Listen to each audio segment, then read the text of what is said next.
Bom, então vamos lá, gente. Bom dia.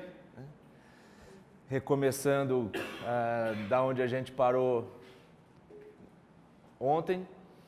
A gente estava falando das causas de pedir, né? Defeito de informação, defeito do serviço.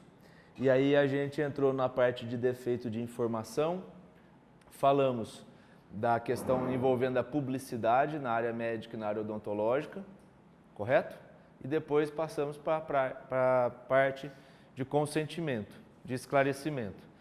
Nessa parte, a gente já falou sobre o consentimento propriamente dito, sobre o termo de consentimento, e aí, no final, para fechar essa parte do esclarecimento na questão do dever de informação, ficou faltando falar com vocês dessa decisão judicial. Eu trouxe aqui a forma como eu apresentei nesse ano que eu mencionei lá na Bienal de Jurisprudência. Por que eu preferi trazer dessa forma? Porque já está mais ou menos explicado o que é sobre o que se trata o acórdão, qual é o caso que está envolvido. Tá? Então, está escrito aí, né? A identificação da decisão é um recurso especial, esse número do recurso especial, que é originário aqui do Distrito Federal, foi julgado pelo Superior Tribunal de Justiça na 4ª turma. O relator, que foi voto vencido, era o ministro Lázaro Guimarães, e quem proferiu o voto divergente, que no final foi o voto vencedor, foi o Dr. Luiz Felipe Salomão. Ele foi acompanhado pelos demais ministros. Então, no final das contas, quem vai estar lá escrito, né, quem vai constar lá como autor do voto, vai ser o Dr. Luiz Felipe Salomão, porque ele é que proferiu o voto que no final foi o vencedor. Tá? A data do julgamento, 2/8/2018, com publicação do acórdão no dia 4/9/2018.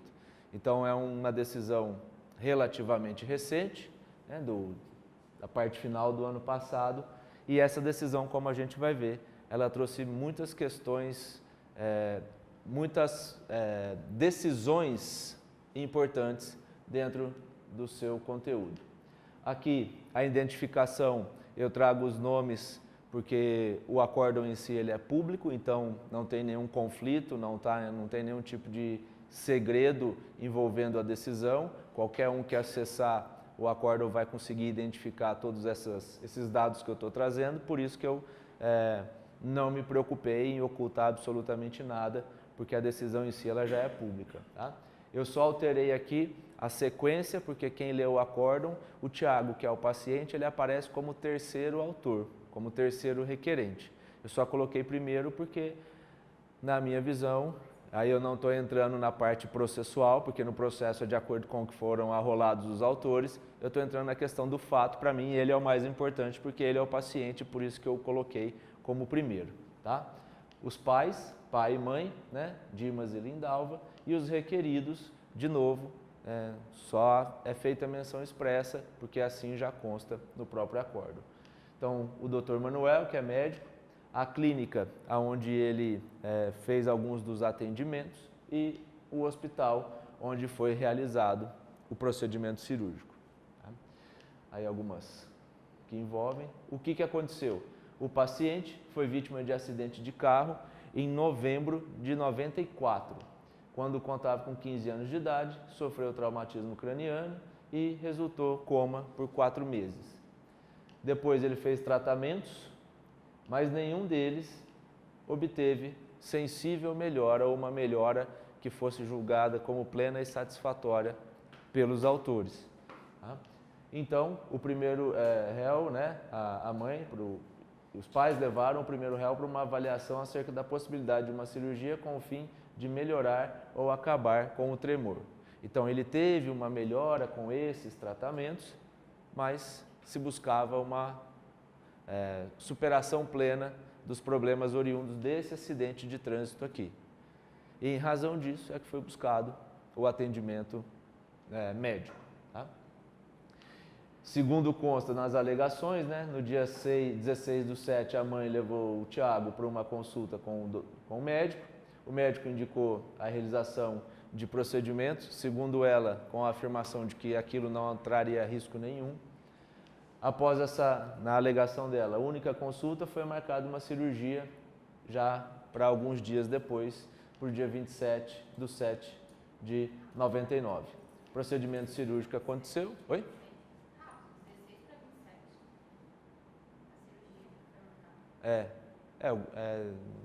10 dias praticamente, né? Mas, alguns anos do acidente, 5 anos do acidente, né? O procedimento foi feito, e aí essa aqui é a alegação, né? Que estaria na petição inicial. Sendo que o paciente teria chegado ao hospital consciente e calmo, mas que finalizada a cirurgia, Tiago nunca mais teria voltado a andar. Então ele entrou para corrigir um tremor na mão e saiu sem andar. Tá? Bem resumido. E aqui é a parte do que trata o acórdão já no relatório, na descrição e na fundamentação do próprio voto. Então os autores ingressaram com a demanda judicial, alegando absoluta falta de informação adequada sobre a potencial gravidade dos efeitos adversos da cirurgia que fora realizada. Tá? Somada à desinformação está a realização de um procedimento diverso daquele proposto. Então eles dizem que o médico teria proposto um procedimento sem explicar nenhum risco inerente a esse procedimento. E não só isso. No momento da cirurgia, foi feito um outro procedimento, que sequer havia sido comentado antes. Tá? Não. Aí, 99. Esse é um problema, né? Com base nessas alegações, pleiteio a condenação à pensão vitalícia para a vítima, danos morais e danos materiais. Tá? A sentença julgou improcedente a ação, foi apresentado recurso de apelação e, por maioria, foi negado provimento ao recurso de apelação, ou seja, por maioria, no tribunal de origem, aqui, foi mantida a improcedência, basicamente com essas informações. Qualquer procedimento cirúrgico envolve risco, os recorrentes autores possuem boa condição econômica, utilizam-se de serviços privados de saúde e, por isso, deveriam ter conhecimento dos riscos envolvidos nos procedimentos cirúrgicos. Então, o fato de uma pessoa ter ou não ter dinheiro significa que ela sabe ou ela não sabe o risco de uma cirurgia.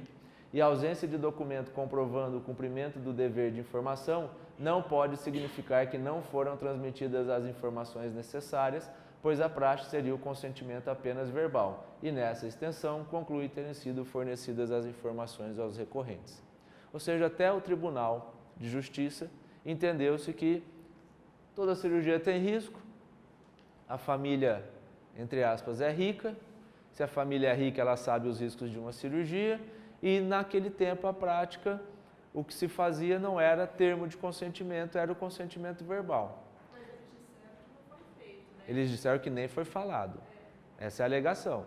E não tem documento. Então aí ficou a palavra de um contra a palavra do outro. E aí, nesse caso, ele preferiu, então, entender que houve sim. Houve a transmissão das informações. O Tribunal de Justiça, até o Tribunal de Justiça, esse era o entendimento que estava prevalecendo no caso. E quanto a esse outro procedimento que foi realizado, eles alegam?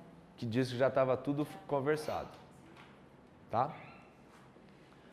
Aí, a decisão, então, né, contra o acórdão foi apresentado o recurso especial, que por maioria de votos, como eu já falei no início, porque o relator ele foi voto vencido, foi dado provimento ao recurso especial, e aí eu destaco alguns desses trechos, né? Aqui eu começo com o voto vencido, ou seja, com o voto do ministro que manteve a improcedência da ação. Ele diz lá, o caso se trata, né, de responsabilidade civil por erro médico, em razão de um suposto descumprimento do dever de informação. E aí ele conclui, ele afirma que os autores foram informados sobre os procedimentos cirúrgicos realizados, ainda que de modo verbal.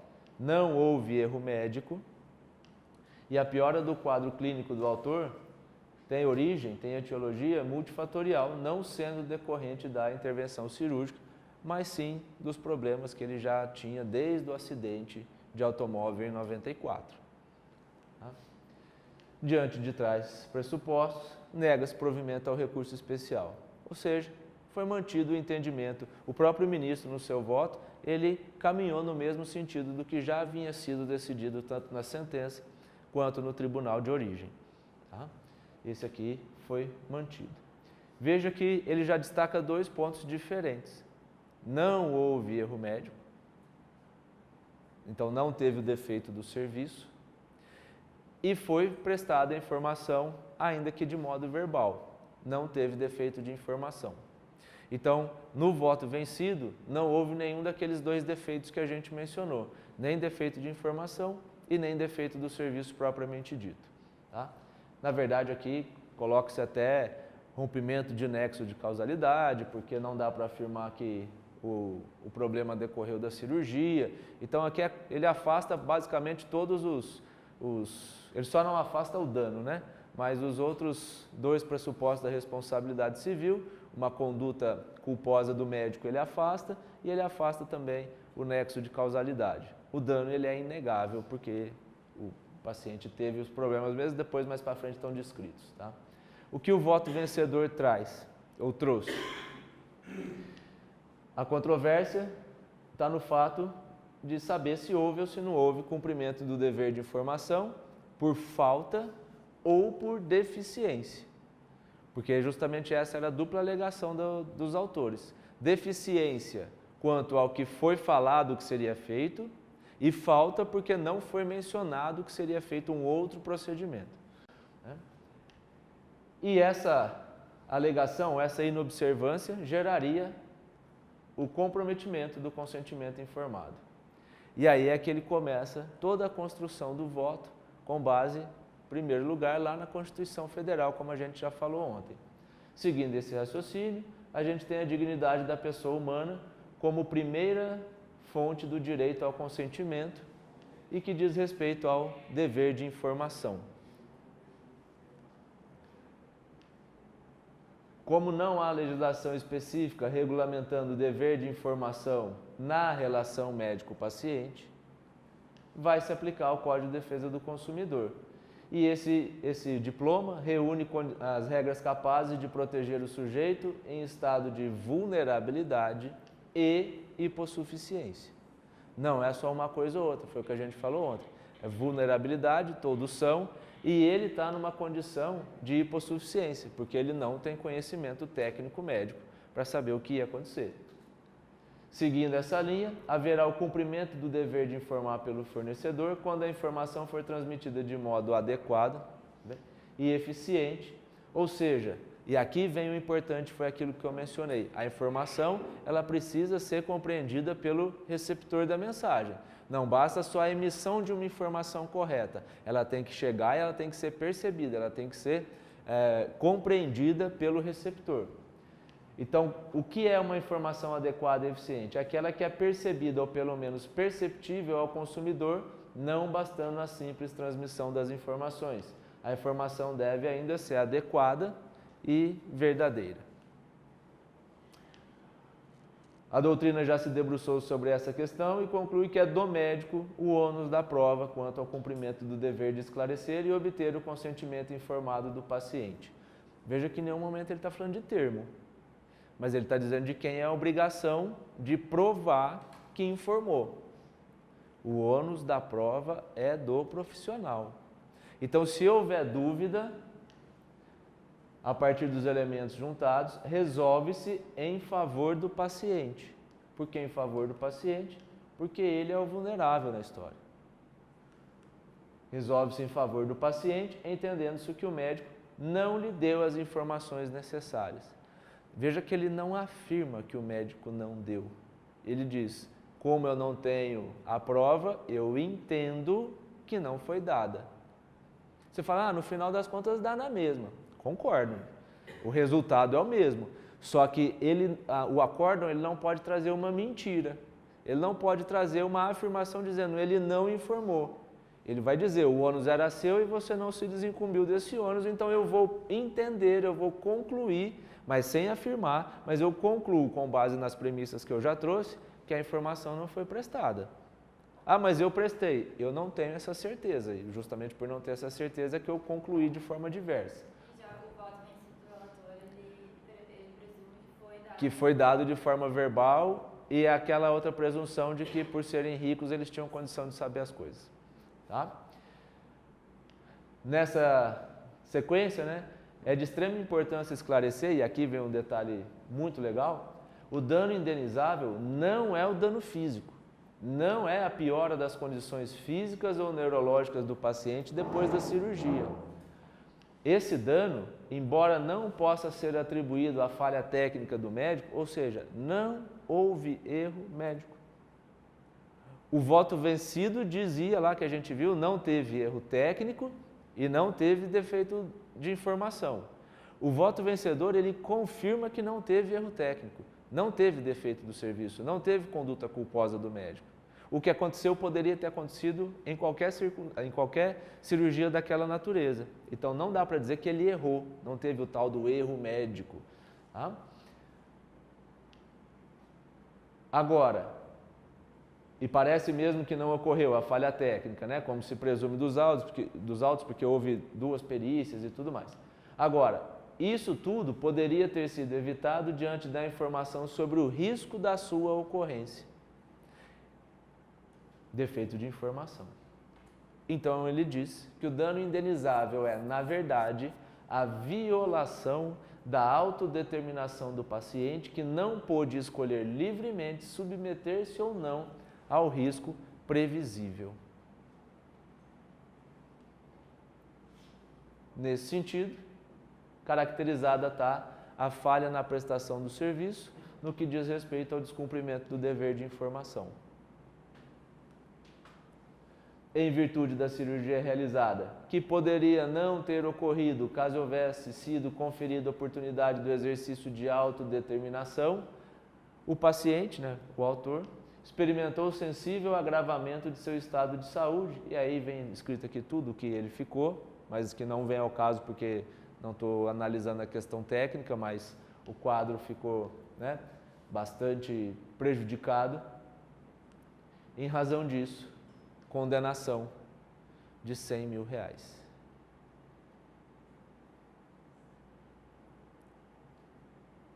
Mais R$100 mil. Porque são R$100 mil pro paciente e mais R$50 mil para cada um dos pais, os 3 autores, Tiago, Dimas e Lindalva. Essa decisão, olha que a gente pesquisa bastante, não vou dizer que a gente pesquisa tudo, porque isso é muito difícil, né? Ainda mais a gente tem 27 tribunais estaduais, tem tribunais, vamos dizer, superiores, tribunais regionais, federais, então é uma série de tribunal, é um tribunal que não acaba mais no Brasil, mas eu não conhecia nenhuma decisão no Brasil que falasse sobre defeito de informação sem defeito do serviço. Então, dizendo assim, ó, o que aconteceu não foi por erro médico, não teve erro médico, porque é isso que está aí, não teve erro médico, mas teve o defeito de informação, e pelo defeito de informação sem erro médico, eu estou condenando em R$200 mil. Eu não conhecia. Não sei se alguém já tinha visto aqui uma decisão, né? Lembra que ontem a gente mostrou 20 mil? Essa aqui, R$200 mil. Descumprimento do dever de informação.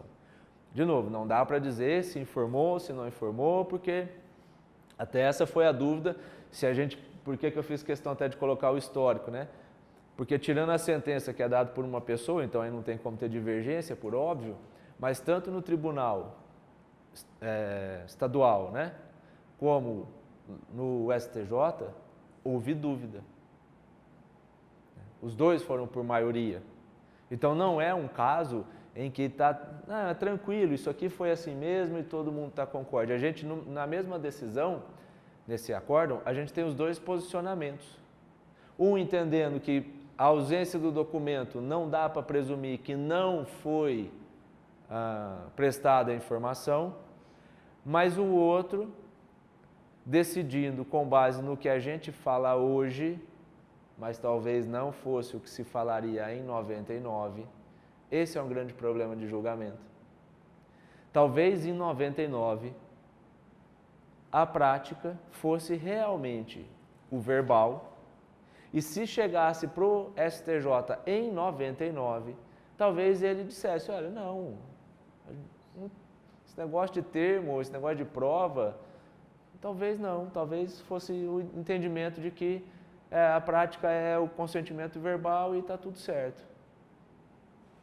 Mas hoje é difícil, nessa situação onde há dúvida, onde o paciente está falando uma coisa e o profissional está falando outra, a fugir dessa conclusão que o voto vencedor trouxe. Olha, o ônus da prova é do prestador de serviço.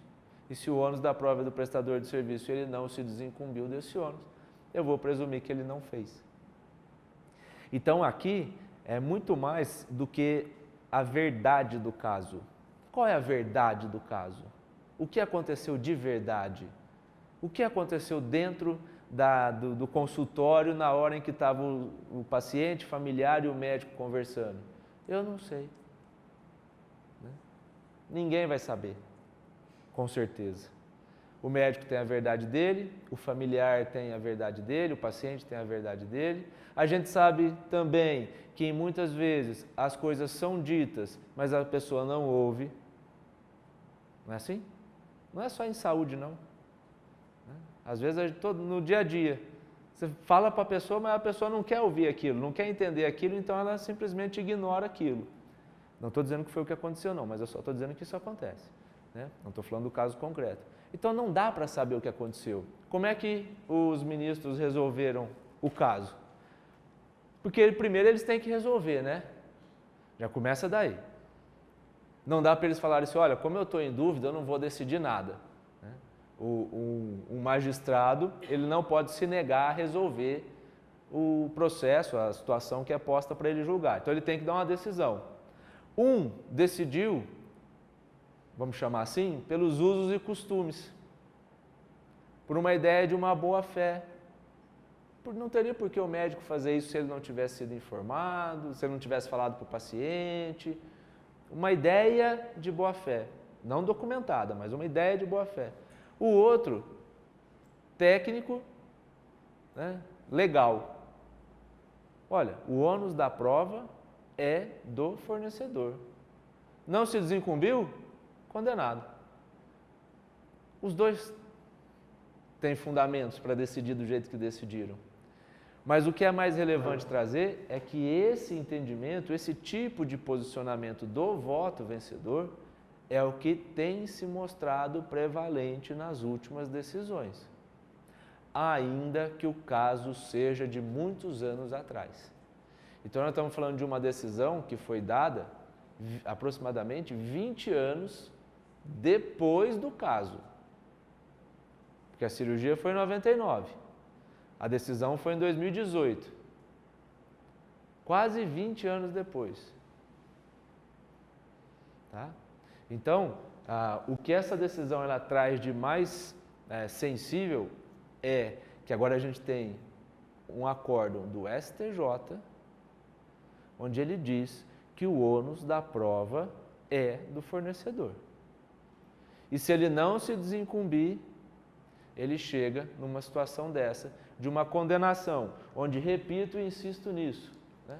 Vou voltar aqui, não foi indenizado o erro médico. Porque quando tem o erro, aí a coisa já tende a ficar, a condenação ser mais alta mesmo. O que foi indenizado foi a violação da autodeterminação. Tá? Que é o que a gente falou ontem. E aí vem sempre aquela dúvida, né? Que foi até que surgiu lá, quando eu estava falando disso na Bienal. Será que é justo esse valor? O que é mais importante? Pegando esse caso como paradigma, né? O que é mais importante? Ou o que deveria ter maior preocupação? A violação à autodeterminação ou o erro médico?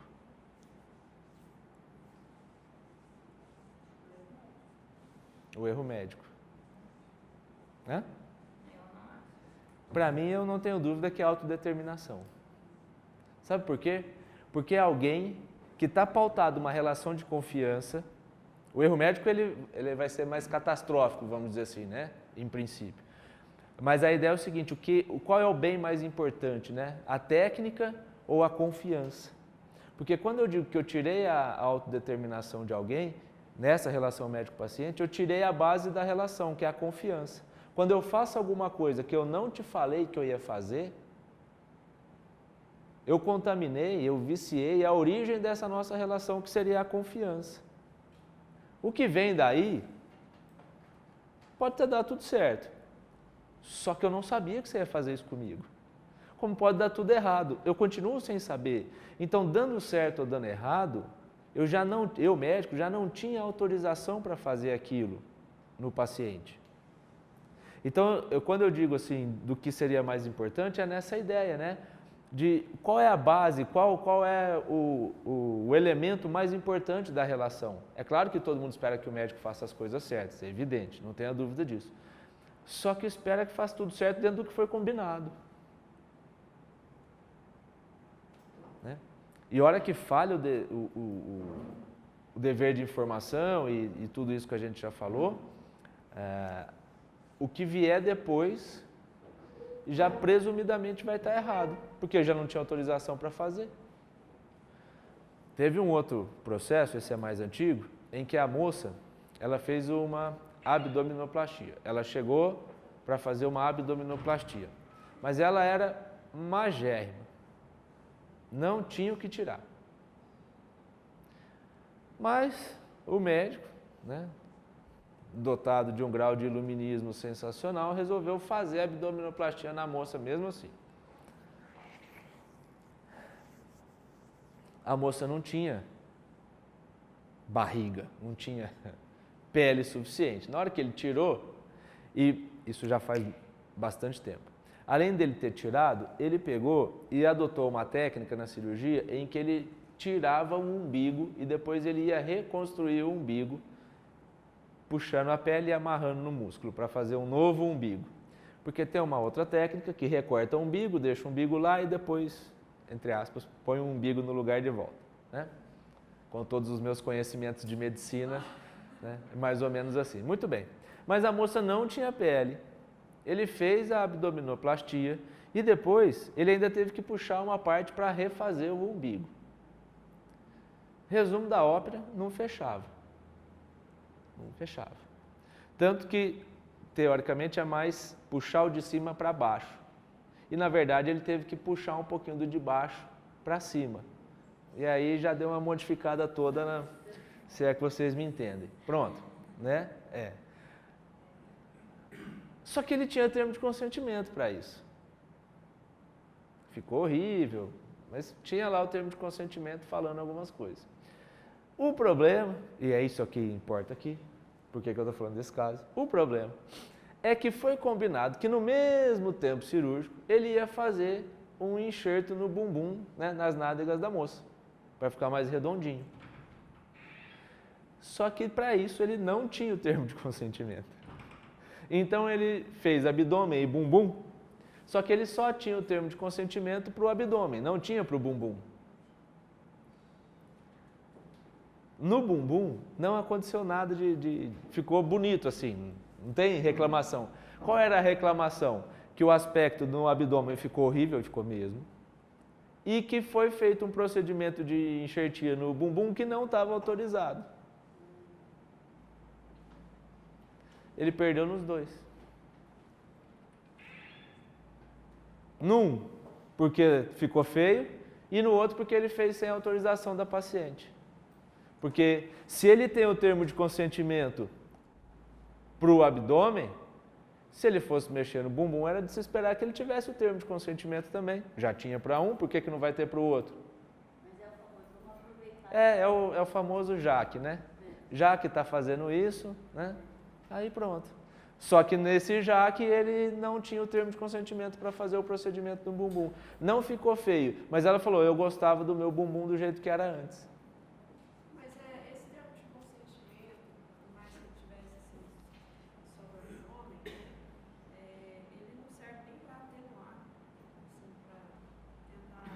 Do quê? Mas qual parte?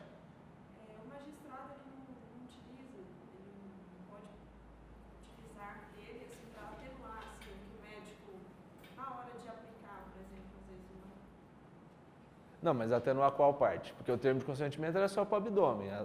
Do abdômen... Só do abdômen em relação a... Não, então, mas é aquilo que eu falei ontem. O não é termo de isenção de responsabilidade. Se consta no termo de consentimento, mas o médico errou, o termo de consentimento é só para aquilo que pode acontecer em decorrência de uma atuação correta. Mas mesmo assim, pode ter algum risco envolvido. O termo de consentimento está mais relacionado a essa questão do dever de informação. É dever de informação. No caso aí, igual você falou, desse julgado. Se ele tivesse um termo de consentimento, porque eu estou desconsiderando se teve ou se não teve a conversa, porque eu já falei que ninguém tem como afirmar se teve ou se não teve essa conversa aqui nesse caso concreto. Mas se ele tivesse o termo de consentimento, como o que foi indenizado foi a violação da autodeterminação, se no termo de consentimento constassem essas informações, a ação ia ser julgada improcedente. Porque não teve o erro técnico. Aqui, ó. Não, a piora, não possa ser atribuída à falha técnica do médico. O termo de consentimento ele vai ser relacionado ao dever de informação de um risco previsível que aconteceu por limitação técnica, mas não por erro do médico. Se for por erro do médico, mesmo estando no termo de consentimento, ele vai ser condenado. Ele vai ser condenado. Tá? Porque o termo de consentimento ele não afasta a ocorrência da culpa no agir.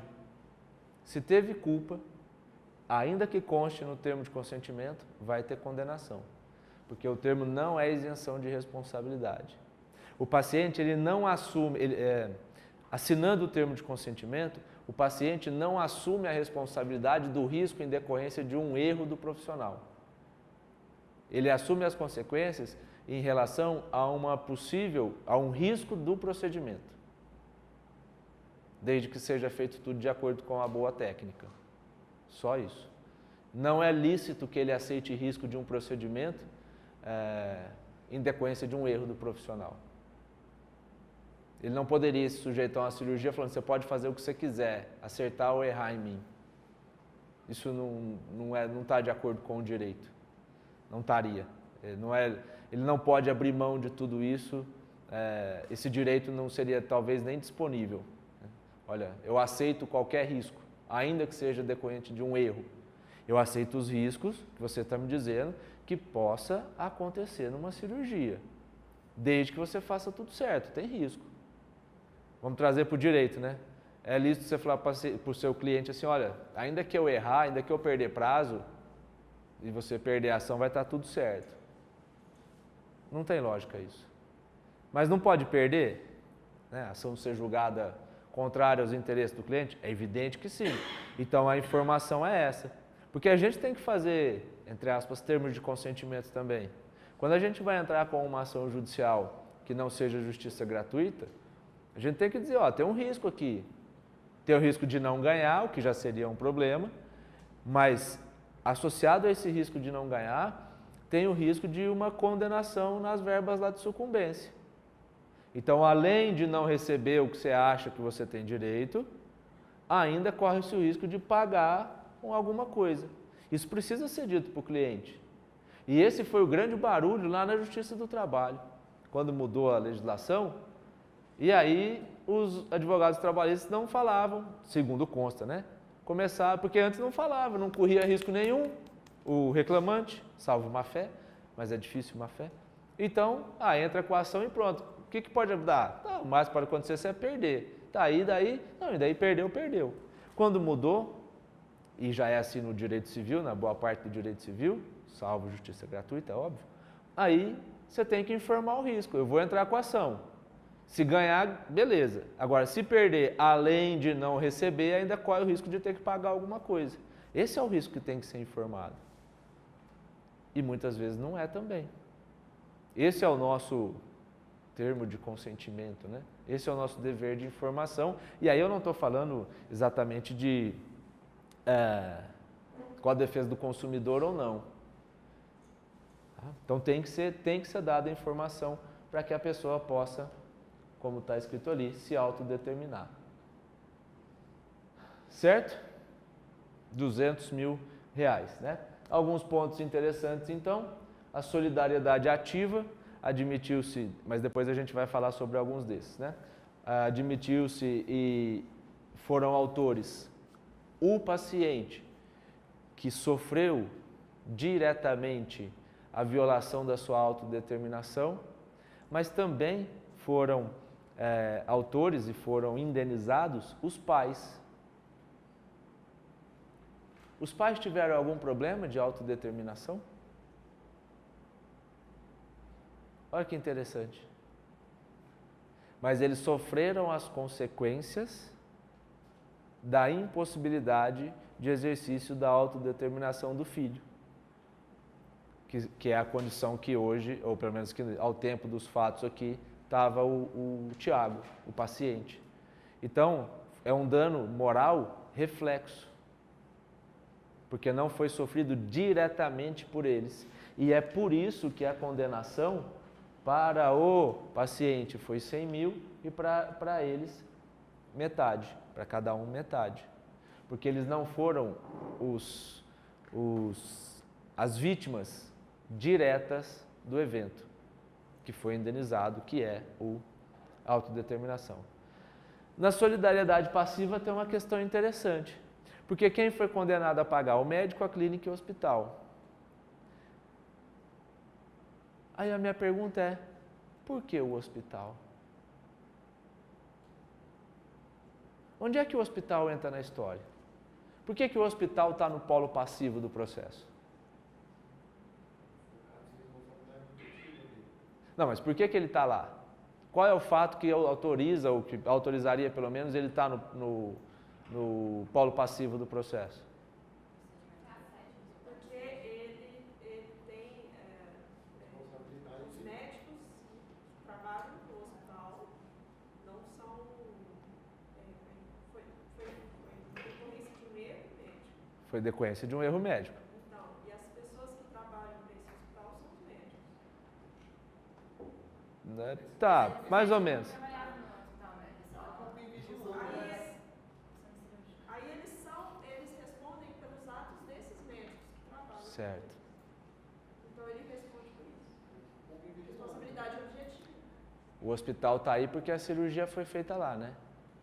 Não é isso? Mas o que está sendo indenizado? O erro médico? Ou a informação? A informação foi no dia da cirurgia? O hospital teria que exigir a informação antes. Não, então, mas a informação foi no dia da cirurgia?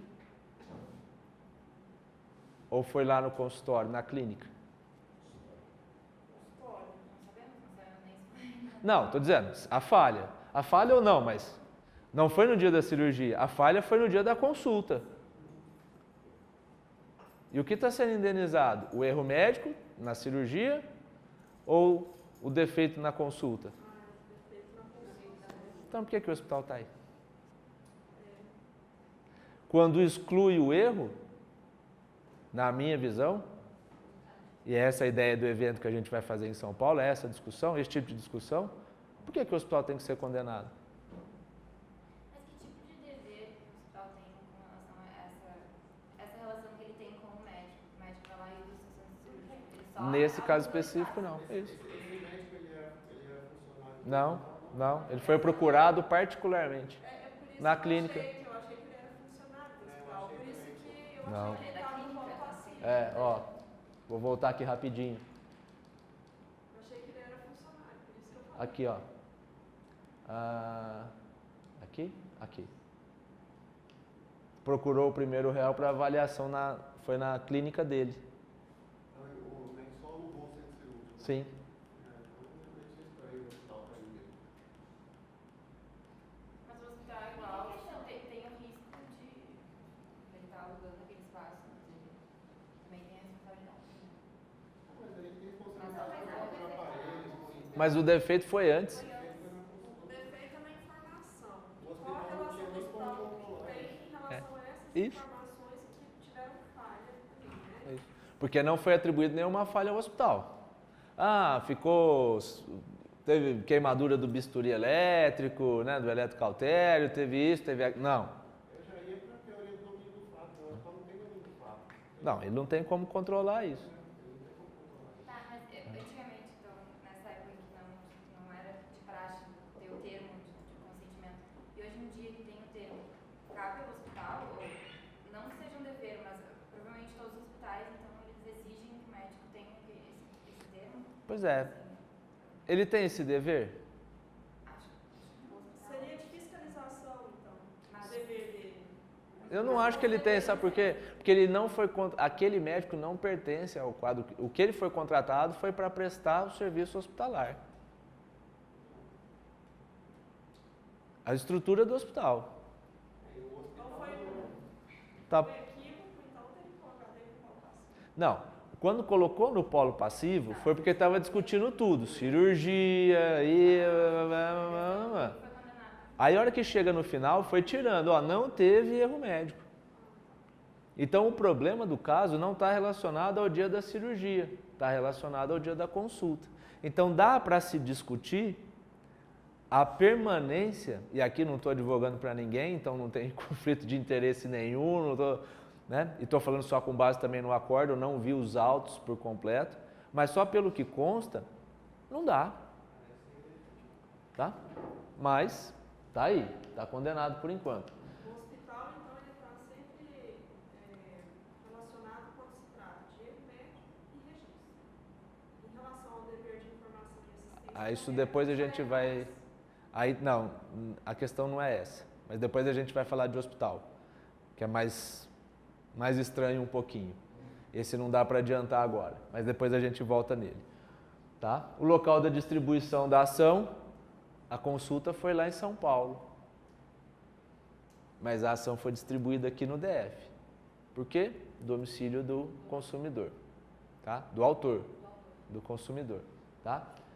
As duas causas de pedir, como a gente já falou, os pedidos, né? Danos morais e materiais, só foi concedido dano moral, não foi concedido dano material, porque não está relacionado ao erro técnico. Aquilo aconteceria em qualquer circunstância da cirurgia. Então, o que foi indenizado não foi o erro, mas sim, de novo, a violação à autodeterminação. Tá? Questão do consentimento informado, será que é obrigatório ser por escrito? Não dá para afirmar que é obrigatório ser por escrito, mas tem que dizer que de alguma maneira tem que ter prova de que foi dado o consentimento. Porque o ônus da prova passou a ser, agora, sem dúvida nenhuma, pela decisão judicial do prestador de serviço.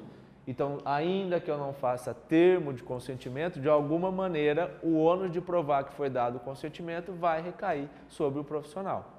Então, é bom que ele faça o termo. Né? Não é obrigatório, mas como eu disse ontem, é facultatório. Né? É facultativo, mas é obrigatório, porque ele vai precisar dessa prova depois.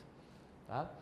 Possibilidade de condenação por defeito de informação sem defeito técnico, que foi o caso. Né? O bem protegido, não foi só esse, mas o principal foi direito à autodeterminação, dignidade da pessoa humana, autonomia, aquela coisa toda. Não foi o erro. Né? E o valor da condenação de R$200 mil, que na verdade, eventualmente quando for pago não vão ser R$200 mil, né? Porque aí já tem juros, tem atualização, correção. Né? Atualização e correção não, só vai ter juros, porque correção e atualização é a partir da decisão, e nesse caso a decisão, quando arbitrou os danos morais, já foi em setembro, então não tem correção disso. Quer dizer, tem correção a partir de setembro, né? Mas é pouquinha.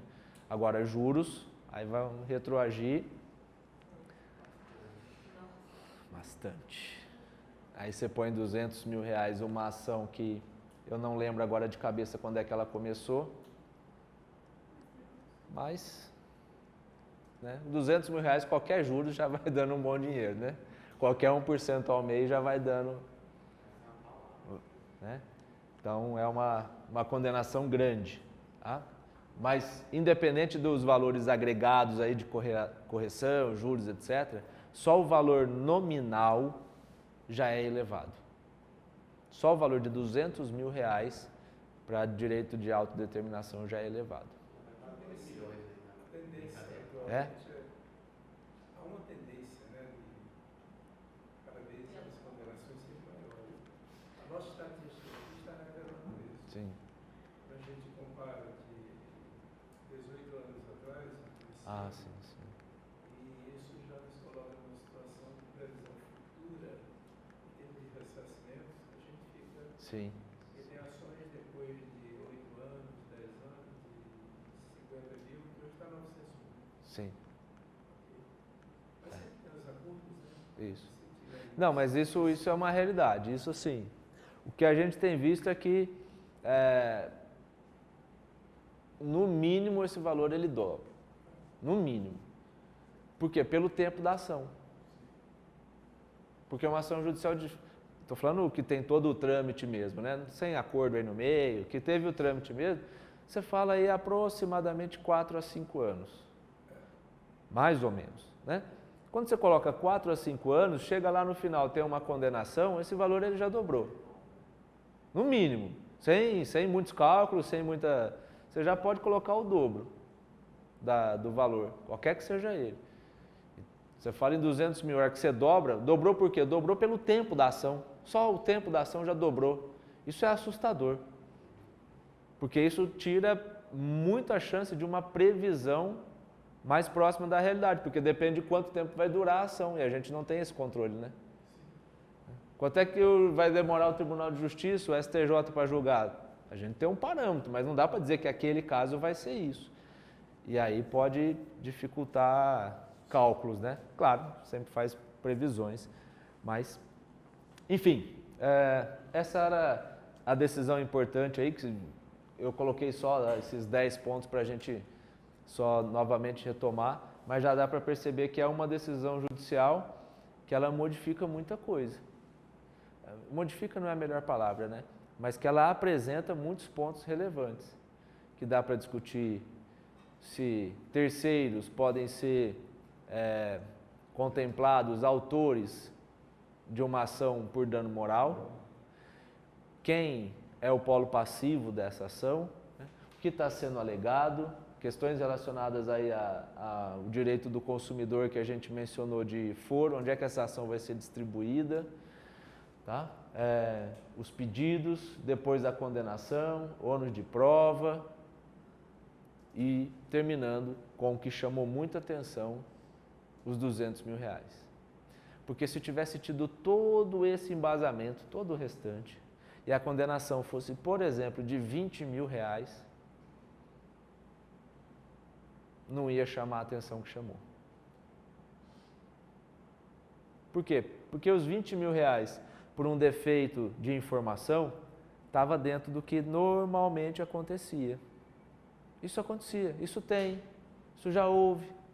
As decisões caminham mais ou menos nesse sentido mesmo.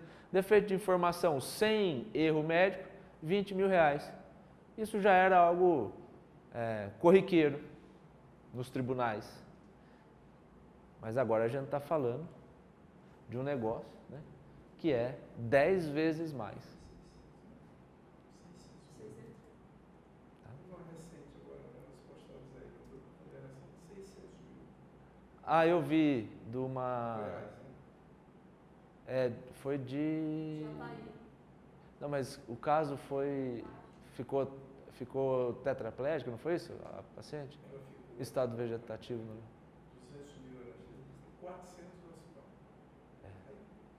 Mas porque a condição dela, ela ficou Ela ficou com Sequelas várias motoras. sequelas motoras. Psicológicas. Isso.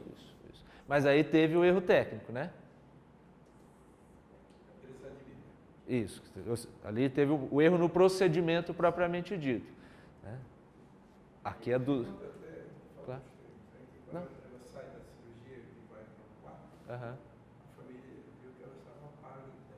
Tá.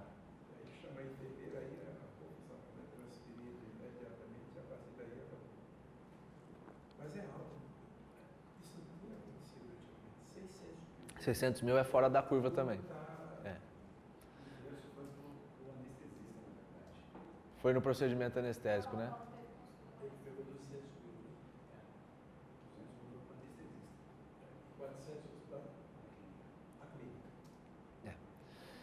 Aí é outro problema do anestesista, né? Mas eu não cheguei a ver, mas o fato em si foi quando? Tem isso? Pois é. Isso, então. 15 anos, são 15 anos aí, né? Mais ou menos, né? Esse é um fator bem importante. Situações como essa, porque o caso foi 2013, então lá ainda tinha, né? Há 15 anos ainda tinha isso. Mas hoje, dificilmente tem problema em anestesia. Caiu muito. Se pegar o final do século passado, década de 90, começo desse século, tinha bastante. Mas nos últimos 10 anos, diminuiu muito o problema com a anestesia. Muito. Porque eles se aperceberam do risco que eles corriam, os próprios profissionais. Não estou dizendo que não haja mais, mas, de novo, questão de gestão de risco, né? Primeiro, começando da técnica, do que envolve. Melhorou muito o equipamento de anestesia. Então, conhecimento mais de drogas, questão de segurança do paciente, não colocar uma droga no paciente sem saber qual que é a droga que está sendo... Confiar, porque geralmente vem da farmácia, vem do outro setor, e o profissional nem sabia se o medicamento que estava sendo dado era mesmo anestésico.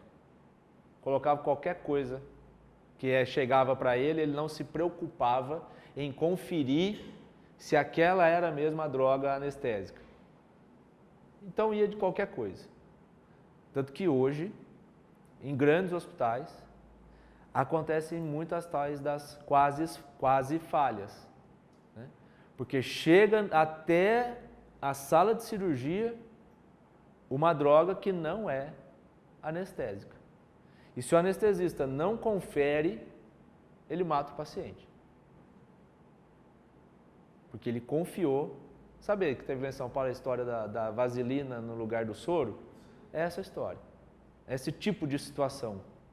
Então, melhorou muito o entorno. Então, equipamentos melhores, segurança na cirurgia maior e o profissional, e aí é o que eu ia dizer aquela hora, não dá para afirmar que não acontece mais, mas há uma diminuição do número de cirurgias simultâneas.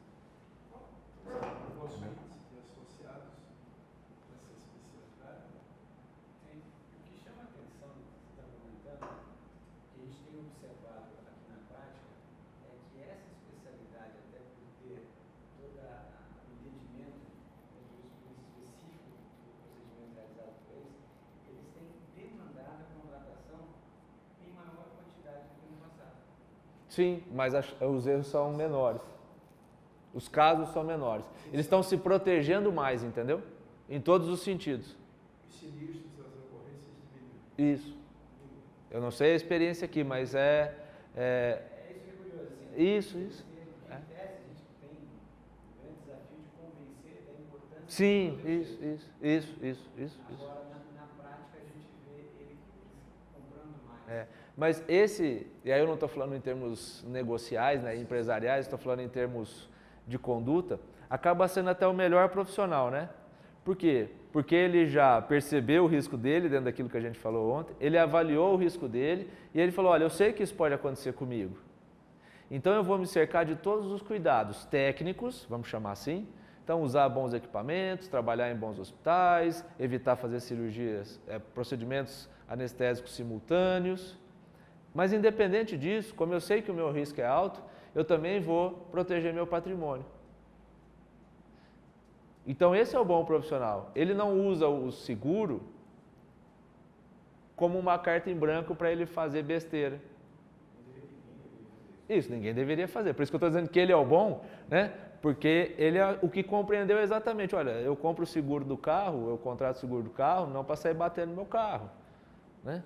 Então eu vou contratar, eu vou manter todas as as revisões, eu vou trocar o óleo do carro, mas eu sei que eu não estou livre de acontecer alguma coisa aqui, então eu vou fazer o seguro.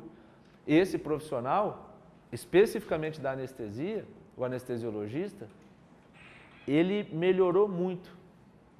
Foi um salto no sentido contrário, né? Ou seja, para baixo, em termos do número de reclamações, muito grande. Tanto que hoje os problemas... Porque onde é que dava problema de anestesia? Em cirurgia plástica. Muito. Era um volume muito grande. Aí o questionamento não era o erro médico cirúrgico. Ah, como é que a mama ficou feia? Não. Era um volume muito grande de pacientes que ficaram sequelados por causa do procedimento da anestesia na cirurgia plástica. Hoje, a reclamação da cirurgia plástica é a cirurgia, não é a anestesia, o grosso, né? É o resultado da cirurgia, não é o procedimento anestésico. Tá? Porque a anestesiologia se preocupou em melhorar em todos os sentidos. Todos. Ah, então você está dizendo que não tem cirurgia simultânea? Não, não dá para a gente afirmar isso. Mas que bom, né? Porque Exatamente. dá segurança para todos. Exatamente. O erro na anestesia é fatal. Exatamente. Tinha casos de abandonar a sala de cirurgia para ir fumar, para ir tomar café, para ir falar no telefone. É isso. Então, assim, hoje, quer dizer que isso não acontece? Não, não dá para dizer que não aconteça. Mas já está todo mundo esperto, então as ocorrências são bem menores, essas ocorrências são bem menores do que eram antes. Preocupação. Aí tem uma maior regulamentação, então tem resolução específica do Conselho Federal de Medicina sobre anestesiologia. Então foi uma conjunção de fatores em 10, 15 anos, que é justamente entre a data aí e hoje, que se você pegar hoje e fizer um levantamento, há poucos casos de erro em anestesia, se comparado a 15, 20 anos atrás. Há uma segurança muito maior. A segurança hoje é muito maior em anestesia. Muito maior. E é bom, né? Ainda bem. Para todos nós, independente do que nós fazemos, é muito bom. Tá? Mas essa melhora foi bem significativa mesmo. Tudo certo aqui da decisão? Deu para ter uma noção do que nós estamos falando quando fala em consentimento, porque ela fecha essa história de consentimento, porque ela mostra, né, que é um dever, de quem é o ônus da prova e uma eventual repercussão dessa decisão, de uma não observância disso. Eu acho que ela é um pouco temerária deixar o hospital no polo passivo, porque agora Bom, mas aí assim, agora eu vou falar, tem que analisar o caso 1 e segundo, aí eu não sei o que o hospital fez ou deixou de fazer também, né? Se fez embargos, porque isso tudo demora, né, para as coisas terem efetiva decisão, né? Mas vamos lá.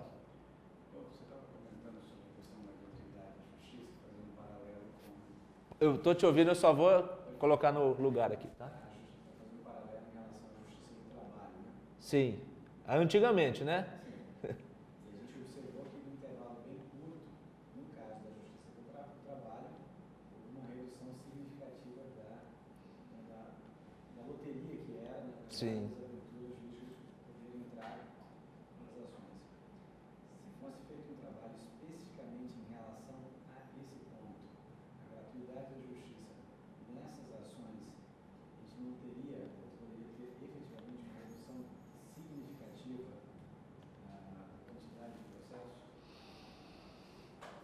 Talvez sim, talvez sim.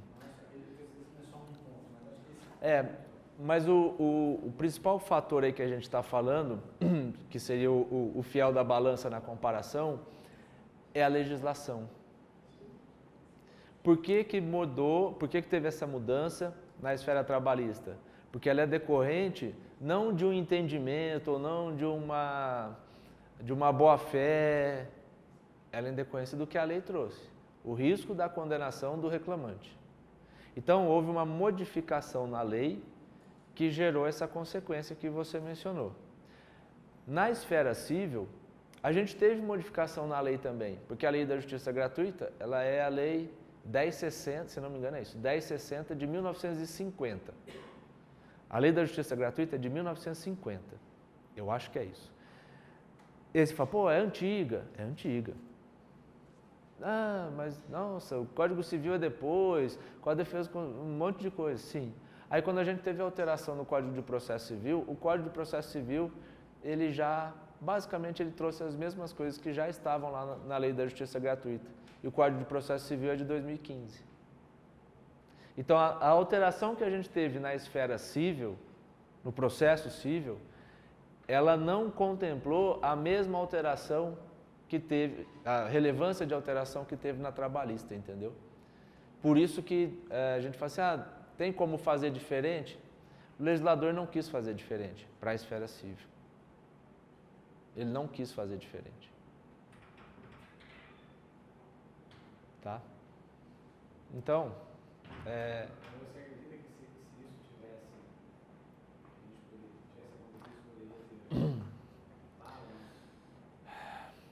poderia ter Poderia, mas aí agora eu não estou falando pensando em lado nenhum, tá? Pensando na estrutura nossa, do Poder Judiciário, da situação, não estou falando como quem está de um lado ou de outro da mesa.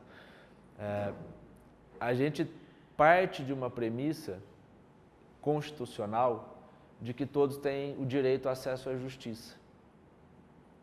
A lei da justiça gratuita, ela vem nesse sentido, de não afastar as pessoas do poder judiciário, de uma eventual ação, por uma impossibilidade econômica de suportar as custas do processo. A ideia da justiça gratuita é essa. A ideia da justiça gratuita, ela é excelente. A ideia. Ela é excelente. O problema, como sempre no nosso país, é a utilização da coisa. Não é a coisa. É a utilização da coisa. Não é a lei, porque a lei está certa, a Constituição vem e diz, não, as pessoas não podem ficar sem a possibilidade de se socorrer ao Poder Judiciário. A gente partiu dessa premissa? Partiu. Então, eu tenho que possibilitar os meios de eu concretizar essa premissa que eu estabeleci. Qual que é essa possibilidade? Justiça gratuita. Isso, é a utilização, quer dizer, pede-se de qualquer jeito, em qualquer situação. Tudo mais. O que eu acho que deveria ter, e aí sim talvez tivesse uma repercussão, era, embora isso já esteja na lei, mas não é aplicado, é a imposição de uma sanção para quem tiver a justiça gratuita revogada, por algo que já fosse sabido. Ou seja, por uma má utilização, independente do resultado do processo.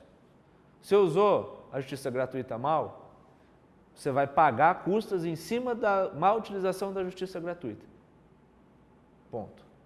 Mas e se eu ganhar ou perder o processo? Não interessa, você faltou com o dever de lealdade processual, vai sofrer sanção.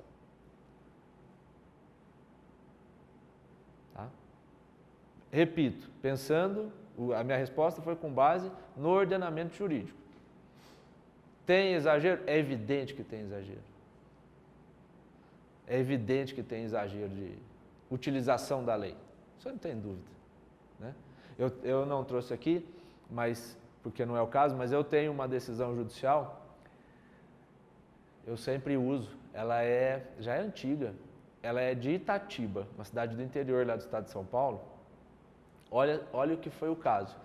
A mulher ela entrou com ação judicial contra a médica e contra a clínica, alegando dano moral, porque na qualificação dela no exame, ela fez uma eletroneuromiografia. Na qualificação dela no exame, ao invés de estar lá que ela nasceu no dia 16 de fevereiro de 16 de fevereiro de 77, estava que ela nasceu no dia 16 de fevereiro de 67. Um exame só? Só o exame, mas ela não questionava o exame. Só ela dizia o seguinte, como essa data de nascimento não é minha, então o exame não é meu. Isso me gerou uma intranquilidade, porque eu precisava do resultado do exame. Mas ela não está dizendo assim, o parâmetro utilizado está errado, a conclusão que chegou está errada. Não foi essa a alegação. Justiça gratuita. Fui. Eu lembro como se fosse agora. Eu fui fazer essa audiência de conciliação em Itatiba. Quando eu cheguei na audiência de conciliação em Itatiba, ela não foi. Nem a advogada foi. Só fui eu. E aí, estou lá esperando, chegou a vez da nossa audiência, entrei. Aí, tá só o juiz falando, tá só o senhor, né, doutor? Então, vamos fazer só aqui, o senhor já assina e já pode ir embora. Eu falei, tá bom. Só que na procuração, estava o nome de todos os advogados do escritório por ordem alfabética. Então, o Marcos dificilmente é o primeiro, né? Aí estava lá, o primeiro chamava Anderson. Quando foi impresso para eu assinar, veio o nome do Anderson. Eu falei, excelência, eu sou o Marcos, né? Não, a gente já corrige. Aí na hora eu me liguei, né? Enquanto eu estava devolvendo assim, mas o homem lá de cima deu uma luz, né? Que de vez em quando é bom, por isso que eu falo, você precisa ajudar, devolver o troco, quando você receber a mais, devolve, porque lá em cima vai compensar. A hora que eu estava devolvendo, eu falei assim, olha, excelência, se a gente resolvesse pequenos erros de digitação no momento em que ele acontece, talvez a gente não tivesse muita ação judicial, né? Que era isso que a gente estava discutindo naquele caso. Eu já lembro, estou te contando e eu estou lembrando da situação. Ele já estava de cabeça baixa, lendo os autos da próxima audiência. Ele estava assim, na hora que eu falei, ele, tá bom, então o senhor devolve, e já baixou de novo. E na hora que eu falei, ele levantou, deu um sorriso, eu não esqueço do sorriso desse juiz nunca. Deu um sorriso, mas doutor, o senhor aumentou a data de nascimento dela em 10 anos. Mas num tom que assim, eu sei que nós estamos discutindo bobeira aqui. Sabe assim, quer dizer, nós estamos discutindo que você aumentou 10 anos, é lógico que ela vai ficar brava. Né? Sem razão nenhuma, mas ela vai ficar brava. Pronto, teve todo o processo. Levamos testemunha para dizer que a alteração na idade não modifica o parâmetro do resultado, porque tem exame que acontece isso. Na hora que você muda a faixa etária, você muda parâmetro. Levamos doutrina, levamos testemunha para falar isso, tudo certinho. Na hora que acabou, ele coloca isso. Eu vou ver se eu acho depois na hora do almoço e trago aqui. No computador, com certeza eu tenho. Pendrive eu não sei. Mas ele fala algo assim, que verdadeiro abuso tem acontecido justamente pela utilização da justiça gratuita. Ele utiliza a expressão entulhar os escaninhos da justiça com ação que não tem o menor fundamento, mas só porque a pessoa não corre o risco de pagar nada no final do processo, justamente por causa da justiça gratuita. Ele coloca... Eu vou procurar no almoço e trago. Mas não, assim, dentro da estrutura, a gente não tem como proibir. Tá? O que tem, às vezes, é como punir a má utilização. E aí eu acho um caminho razoável. Exatamente. Tem um amigo meu, que aí eu não posso falar nomes, né? Ele é juiz, mas é amigo da gente fez faculdade junto, aqueles negócios de ir pra festa junto. Ele foi esperto, né? Estudou, passou em concurso. Eu sou advogado. Aí ele pegou e a gente mantém contato até hoje e conversava muito sobre esses negócios de erro médico, porque é o que eu trabalho e às vezes ele tinha alguma coisa lá, ele me ligava, tá isso aqui, tá falando isso, para onde é que eu vou? Procura um especialista nessa área que ele vai te responder a questão técnica, enfim, bati um papo com ele. E aí eu fui falando para ele justamente isso, falei, cara, o que me incomoda é esse negócio de justiça gratuita. Eu até brinquei, falei, e me incomoda não só sob o ponto de vista de uma boa atuação, de atuação com boa fé, não é isso não. Me incomoda também no resultado, porque eu nunca vejo honorário de sucumbência. Eu não recebo honorário de sucumbência, porque a justiça é gratuita. Então eu não consigo receber nada. Eu trabalho, o meu cliente é o vencedor da ação, eu não vejo um centavo de verba de sucumbência. Né? Eu brinco, me causa até prejuízo. Brincando com ele. E aí, conversa vai, conversa vem, daí um tempo ele me liga. Sentenciei aqui, até me mandou a sentença. O que ele fez na sentença? Porque era esse tipo de situação do caso que eu mencionei aí, está discutindo 10 anos no exame, pelo amor de Deus, não vai mexer no poder. Ele pegou e, na sentença, ele revogou a justiça gratuita. Por quê? Significa que o tribunal não vai dar? Não, significa que o advogado agora, para ele recorrer sem pagar, ele vai ter que pedir isso no tribunal de novo. Ele falou, o rapaz me encheu o saco durante 3 anos com esse processo aqui, sem o menor fundamento. Agora eu vou dar trabalho para ele. Ele falou, ó, não, claro que com fundamentação, não é só assim, de achismo, né? Estava lá fundamentado certinho, porque de revogar a justiça gratuita, que não ficou claro e tal. Mas ele falou, agora se vira. Porque se ele não conseguir justiça gratuita no tribunal, além de ter que pagar para recorrer, ele já está contra ele o peso daquela decisão, da sucumbência daquela decisão, da sentença que o juiz deu. Foi uma forma que ele achou de acabar. E aí depois ele acabou saindo da comarca alguns anos na sequência, mas ele chegou a relatar que a notícia correu, era uma cidade pequena, que a notícia correu na comarca. Que os advogados começaram a ficar com medo de usar a justiça gratuita de uma forma indevida, porque sabia que ele podia fazer aquilo no processo do outro lá também. Então foi meio que um ajuste local, com fundamento, de acordo com o que estava na decisão. Uma mini reforma do CPC, uma interpretação, mas que é possível, não foi algo que é ilegal, ele não fez algo ilegal não, pelo que estava lá na sentença, não vi os autos, mas só pela sentença não foi.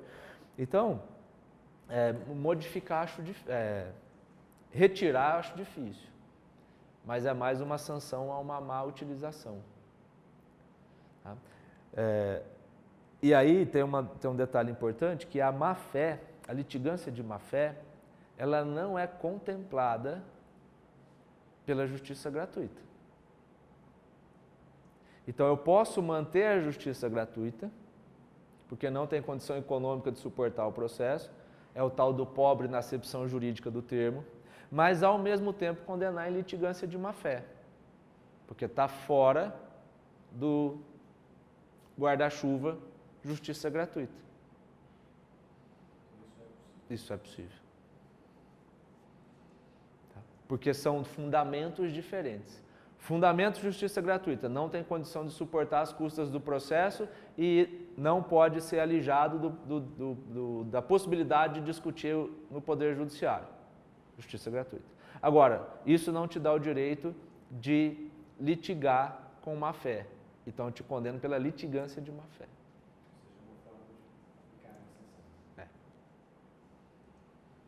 Tá? Mas quantos casos até hoje? Tá? Até hoje, eu vou te falar que eu recebi 2 honorários de sucumbência. Nesses casos, né? De erro médico aí. Né? 2. E um porque revogou a justiça gratuita no recurso. Só que, para minha sorte, era juizado especial. Esse caso é um dos casos, posso contar rapidinho para vocês, é um dos casos mais malucos que tem. Eu tenho uns casos assim que, um dia eu brinco, eu ainda vou escrever um livro de contos, porque, bom, o paciente era de São Carlos, no interior lá do estado de São Paulo, uns 200 e tantos quilômetros de São Paulo. E aí, ele sai de São Paulo e vai fazer uma consulta com um médico super bambambam, professor, doutor, cara fera. Isso já faz alguns anos. E aí, ele volta para São Carlos, ele pagou a consulta em dinheiro e volta para São Carlos e manda e-mail perguntando quanto que seria para fazer a cirurgia. O médico responde com os honorários dele e com os honorários do hospital. O paciente entrou com a ação no juizado pedindo de volta o dinheiro da consulta, que ele tinha pago R$500, porque ele achou que a consulta era pelo SUS. Ele não falou que não foi bem atendido, ele não falou que o médico deixou de dar informação sobre o que ele pediu na consulta, não. Ele só disse o seguinte, o médico não poderia me cobrar porque a consulta foi pelo SUS. Então eu quero meu dinheiro de volta, os R$500. Ele foi Não, ele foi no consultório particular do médico aqui aqui não, lá em São Paulo, saindo de São Carlos. Ele pagou em dinheiro. Quem não anda com 500 conto assim tranquilo, não é? Achando que você vai no SUS. Achando que você vai no SUS, né? Não é? No SUS, não é verdade? Então, aí, nisso, tem um outro médico, que esse é meu amigo, que, a hora que o professor comentou isso com ele, ele falou assim, não, peraí que eu vou passar a indicação do advogado, aí ele me ligou. Aí ele, Marcão, acontecendo isso, vê o que você faz. Eu falei, tá bom. Aí o médico me liga, né? Ah, doutor Marcos, tal. Ah, quanto o senhor vai me cobrar de honorários? Quanto você cobra de honorários? Uma causa que o valor da causa é R$500. Não, precisa cobrar 20%. 100 conto. É mais bonito você não cobrar, né? Não é verdade? Ó, dá 6ão. Pô, não tem lógica um troço desse. Não é? Passa 6ão pra mão? Não dá, né? Não, e assim, como esse meu amigo é parceiro, eu falei, cara, relaxa. Não, deixa. Eu falei, não, mas o que o senhor quer fazer? Não, o que eu posso fazer? Eu falei, olha, está discutindo assim, ele já tinha me mandado os documentos, eu já tinha visto. Eu falei, ó, na minha visão, não tem fundamento a alegação dele, porque ele, além de sair de São Carlos, vir para São Paulo, porque se fosse pelo SUS, São Carlos, acho que tem SUS, né? Uma grande cidade do interior. Se São Carlos não tivesse SUS, assim, uma aberração, São Carlos não tem SUS. Do lado de São Carlos tem Araraquara. Do lado de São Carlos tem Ribeirão Preto. Entre São Carlos e São Paulo tem Campinas. Então tem uma série de outras possibilidades antes de São Paulo. E antes da clínica particular dele em São Paulo, tem uma série de outros hospitais públicos em São Paulo. Então, fui conversando com o médico e tal. Ele, o que o senhor me orienta a fazer? Eu falei, não, tem duas coisas. Ou dá para apresentar a defesa, ou dá para tentar um acordo com ele. Por quê? Porque senão vai ter que ir para São Carlos, só o custo disso, né? Expliquei, porque era juizado, então tinha que comparecer na audiência, aquela coisa toda. Ainda que não seja o senhor, porque estava processando na clínica, né? Tem que mandar um preposto. Devolve esses 500 conto aí para ele. Eu falei, tá bom. Aí eu fiz um instrumento de acordo, porque já tinha um processo, né?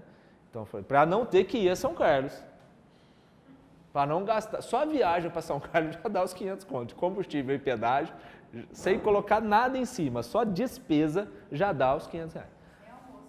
Não, sem nada. Você faz um bate-volta, já chega quase nos 500 conto. Não, sem tomar um refrigerante e um pão de queijo. Bom, fiz o instrumento, mandou para ele. Ele não assinou.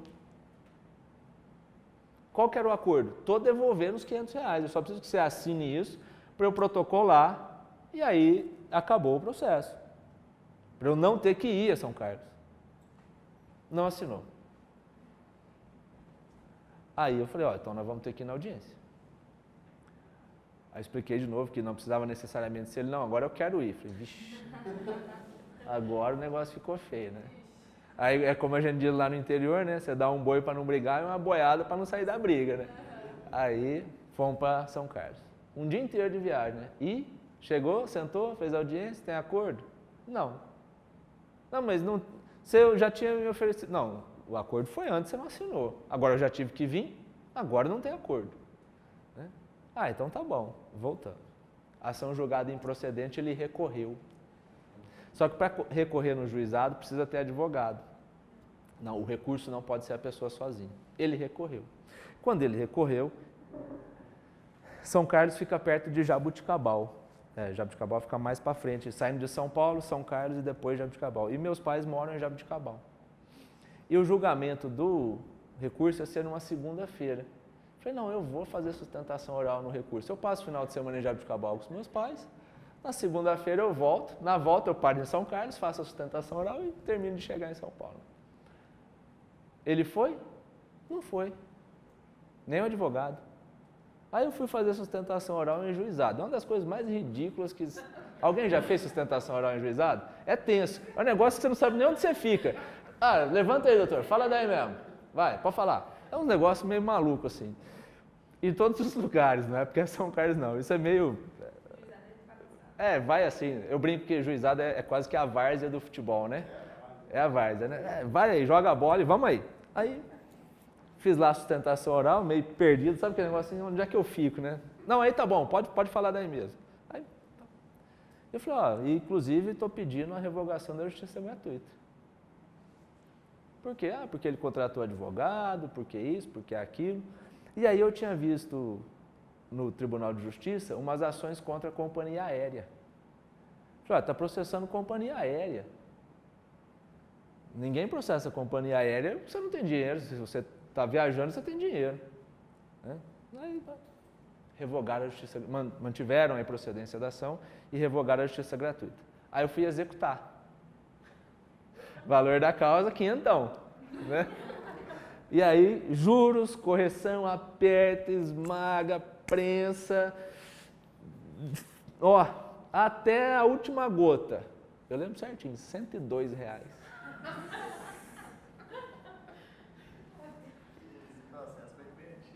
Foi, não, demais. 102, eu falo que só o fato de eu ter a história para contar já valeu mais do que o dinheiro. R$102. Deu lá uns quebradinhos, mas não deu 103. Aí ele não pagou.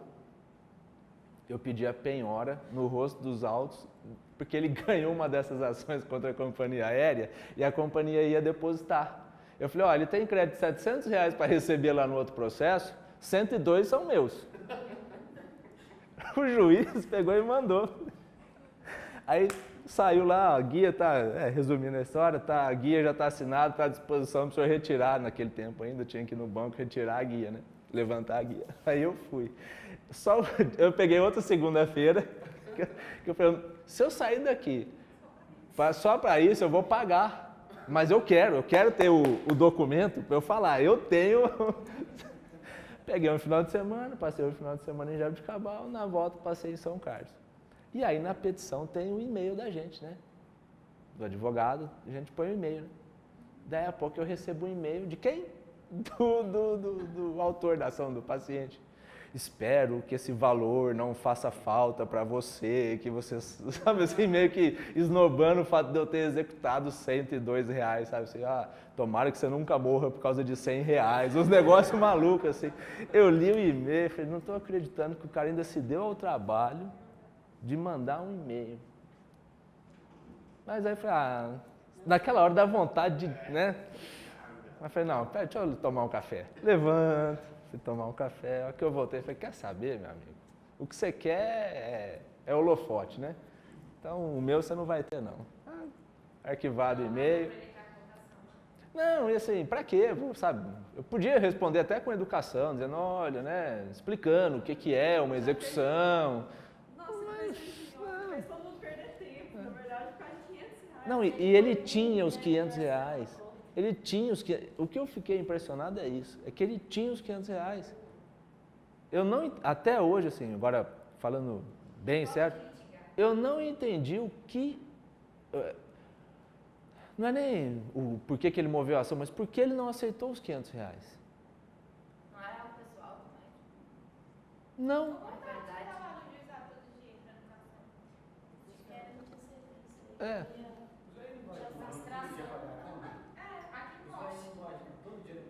Pois é, a gente fala que é o litigante profissional, né?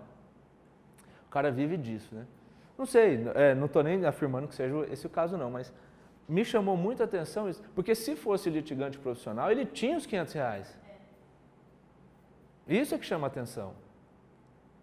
Você quer R$500, eu estou te dando esses R$500 para eu não ter que... Porque realmente ficou mais caro. Aí tempo depois, né? Só para fechar a história até de valor. Eu estou em casa lá, chega uma cesta de vinho. Eu falei, mas mandou para casa isso, né? Tá bom. Que eu abro, tá lá o cartão do médico, agradecendo, não sei o que tem. Aí eu olhei, por curiosidade, falei, quer saber, eu vou ver quanto custa mais ou menos essa garrafa. Mas aquela curiosidade de saber, lembrei do 100 conto, né? Dá 100zão aí, né? Deixa eu ver.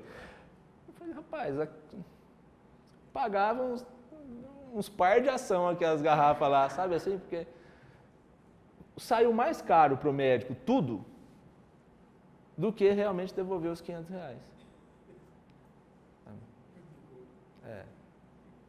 Duas garrafas daquela cesta eu já pagava os R$500, o negócio era... Todo mundo perdeu, menos você. Não. E mais do que o dinheiro, é o que eu sempre falo. Eu brinco, pessoal, mas como a gente está nessa coisa também de dar aula e tudo mais, no final das contas é a história para contar. Mas que acontece e que não tem explicação. Então, por que a pessoa não aceitou? Não sei, isso é o que foge a qualquer tipo de explicação razoável. Mas pode acontecer. Então, é por isso que você precisa estar preparado para tudo. Você fez o acordo, você está devolvendo e o cara não quer. Não quer. Não quis, pelo menos, né? Tá?